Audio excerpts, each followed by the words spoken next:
आजच मला एक सकाळी काही नातेवाईक भेटले होते. तर म्हणजे डोळ्यांचं ज्यांनी तपासणी करायची त्याच्यामध्ये वयोवृद्ध लोकांसाठी आपण आपल्या खालच्या उपडीमध्ये व्यवस्था होईल का त्याबद्दल उपाययोजना करण्याचा आपला प्रयत्न आहे. लवकरच त्याबद्दल आपण उपाययोजना करू. त्यांची ओपीडी खाली घेणे हा एक सगळ्यात मोठी उपाय आहे. आणि दुसरी गोष्ट समजा शक्य नसेल झाले तर जाताना रॅम्प लावणे दोन्ही बाजूला.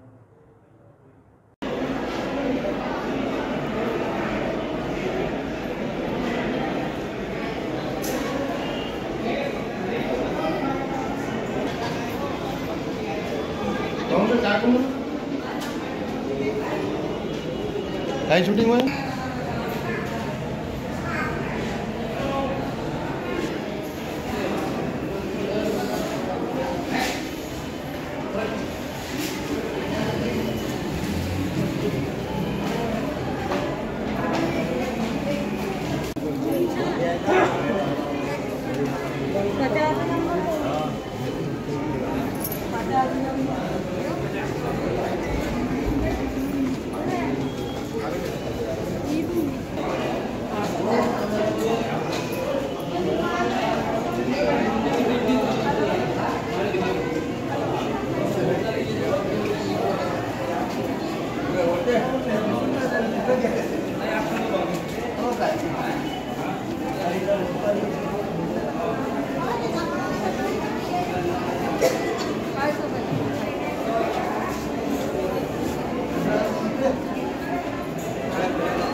आजच मला एक सकाळी काही नातेवाईक भेटले होते. तर म्हणजे डोळ्यांचं ज्यांनी तपासणी करायची त्याच्यामध्ये वयोवृद्ध लोकांसाठी आपण आपल्या खालच्या उपडीमध्ये व्यवस्था होईल का त्याबद्दल उपाययोजना करण्याचा आपला प्रयत्न आहे.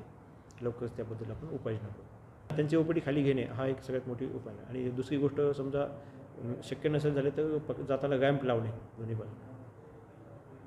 डोळ्याचा वाट खालीच पाहिजे. वर चढणं उतरणं, पाय घसरला काही झाला, मग एक म्हातारा पडला तर फार त्रास होतो. आणि हे जे रिपोर्ट वगैरे जमा करत आहे 37 नंबरवर, 50 नंबर तिकडे, 13 नंबर इकडे, तर हे असं नाही एका लाईननं जर असलं खालीच सर्व तर ते त्रास होत नाही. नाही तर 3-3 मजले चढताना नॉर्मल BP असला तरी तो थोडं वाढून जाते पायऱ्या चढणं उतरल्या, मग पंचायत जाते. माझं नाव दीपक नागदिवे. मी चेकअपसाठी 15-15 दिवसांनी येतो आणि तो वार्ड वरता आहे, तो वार्ड खाली असावा असं माझं म्हणणं आहे. काय अडचण होती वरतं जाण्यासाठी ते ऑपरेशन झालेल्या मुलांना का म्हाताऱ्यांना की बा खाली असावं.